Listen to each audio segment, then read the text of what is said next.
Hoje é muito importante rezarmos nessa comemoração da festa de São Jorge Mártir, que está aqui ilustrado por esta estampa.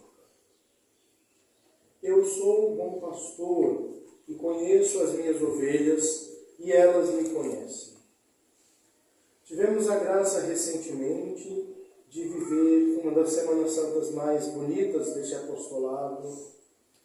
E ali vimos a obra da redenção realizada por nosso Senhor Jesus Cristo. Essa obra admirável que nos permite a santidade, que nos permite chegar ao céu. Todavia, nosso Salvador não quis que a obra da redenção se limitasse aos seus contemporâneos. Ele quis, claro, que os frutos da redenção se aplicassem até o fim dos tempos, para que sua obra fosse continuada ao longo dos séculos. Ele instituiu o sacerdócio católico. O sacerdote, o padre, foi instituído por nosso Senhor para continuar a obra dele ao longo dos séculos. O padre, propriamente, é chamado de um outro Cristo, Alter Christus. Quando o padre é ordenado pelo bispo, sua alma é marcada para sempre com o caráter sacerdotal. Uma marca espiritual que não pode jamais ser apagada. Pela ordenação, o sacerdote participa do sacerdócio de nosso Senhor. Pelo batismo, o cristão se distingue do não cristão. Pela crisma, o simples batizado se torna soldado de Cristo. Pelo sacramento da ordem, o homem participa do sacerdócio de Cristo. Se torna sacerdote do Altíssimo. Ele pode administrar as coisas sagradas, aplicar os frutos da redenção. O sacerdote é, então, um homem oficialmente constituído para ser o mediador entre Deus e o homem, para oferecer as orações oficiais a Deus e para oferecer o sacrifício a Deus em nome da sociedade. O sacerdote, como nos diz São Paulo, é um homem escolhido por Deus dentre os homens e estabelecido para os homens para tratar das coisas que dizem respeito a Deus. Assim, o sacerdote não tem por função tratar das coisas humanas e transitórias, por mais importantes que pareçam ser, mas tem por função tratar das coisas divinas e eternas. Entre elas, a primeira função do sacerdote é cultuar devidamente a Deus em nome da sociedade. Portanto, a primeira função do sacerdote é oferecer o sacrifício a Deus.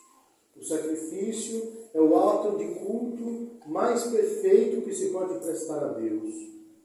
E o único sacrifício agradável a Deus, depois da vinda e morte de Cristo, é a missa, que renova o sacrifício de Cristo na cruz. O primeiro dever do sacerdote, então, é a Santa Missa, é o sacrifício. O padre é, em primeiro lugar, o homem do sacrifício. É o homem da missa, pela qual Deus é perfeitamente adorado, pela qual podemos agradecer a Deus devidamente por todos os seus benefícios. Missa pela qual podemos pedir com toda a confiança, o perdão de nossos pecados e as graças de que precisamos para a nossa salvação. Tanto o padre é o homem da missa e da Eucaristia, o sacerdócio foi instituído no mesmo momento em que a missa e a Eucaristia foram instituídas, na última ceia. O sacerdote é primeiramente o homem da missa, mas ele é também um homem que oferece a Deus as orações em nome da Igreja pela recitação do breviário. No breviário tradicional, tridentino, a cada semana o padre reza os 150 salmos e hinos e outras orações como representante oficial da Igreja. Como dissemos, o sacerdote também é mediador. Ele oferece o sacrifício a Deus e dirige as orações dos homens até Deus. O sacerdote apresenta diante de Deus as súplicas dos homens e as honras que os homens prestam a Deus. Mas o sacerdote é mediador também no sentido inverso. O sacerdote traz aos homens as graças de Deus, sobretudo pelos sacramentos, mas também pela transmissão fiel dos ensinamentos de nosso Senhor e de sua santa doutrina. Ele foi instituído para o bem dos homens nas coisas que dizem respeito a Deus. O sacerdote deve santificar as almas, deve levá-las até Deus, pelos sacramentos, pela pregação da verdade. O sacerdote, em todas as suas ações, deve ter em vista a salvação das pessoas. É assim que o sacerdote dá a vida pelas ovelhas, se Deus não lhe permitir o martírio. Nisso está a vida do Padre, do bom pastor.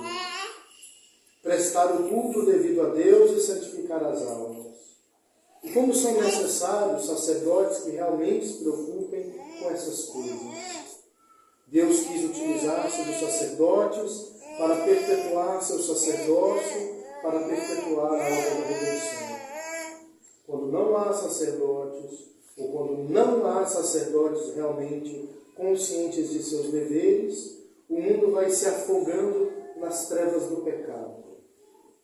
O sacerdote não foi feito tal para agradar ao povo, nem esgotar seu tempo em reuniões sem fim. O sacerdote tampouco é um funcionário. O sacerdote não é um mercenário, mas um bom pastor que conhece as suas ovelhas e que vai em busca de sua salvação. O sacerdote, enfim, é o mediador de fato entre Deus e os homens. Ele foi feito para cultuar a Deus, salvar as almas, e para isso o sacerdote renuncia até mesmo formar uma família para poder dedicar-se inteiramente a Deus e às almas, sem divisão com outros amores. Então, o sacerdócio é constituído para os homens naquelas coisas que dizem respeito a Deus. Mas o sacerdote é escolhido dentre os homens. Os sacerdotes não são anjos enviados por Deus. Eles são escolhidos entre os homens. Eles são fruto de boas famílias católicas, muitas vezes. Outras vezes, são fruto de uma conversão. O fato é que eles são escolhidos dentre os homens. E é preciso então que os jovens que levam uma vida católica séria considerem o sacerdócio. Que considerem a dignidade do sacerdócio. Que considerem a necessidade do sacerdócio para se cultuar devidamente a Deus e para o bem das almas. Nós precisamos de padres. O mundo precisa de padres. Mesmo um padre precisa de outro padre, por exemplo, para confessar-se, para receber a extrema-unção. E Deus quis servir-se dos sacerdotes para perpetuar a obra da salvação. Nós precisamos de padres. É enorme a messe, mas os operários são poucos. É enorme o rebanho, mas são poucos os pastores. Quantas coisas a fazer pelas almas, pelas ovelhas, nesse mundo que praticamente respira o pecado. Mas são poucos os operários, são poucos os pastores. São poucos os jovens católicos sérios que consideram a possibilidade de se tornarem padres. São poucos os que consideram a necessidade do sacerdócio para restaurar tudo em Cristo. São poucos os que consideram a dignidade do sacerdócio. São poucos os que consideram o tanto que um sacerdote pode fazer pela glória de Deus e pela salvação das almas. E quantos que começam a pensar no sacerdócio abandonam rapidamente a ideia por medo, por vergonha, ou às vezes iludidos de que são necessários como os leigos para isso ou para aquilo, dando inúmeras desculpas que não são realmente sérias.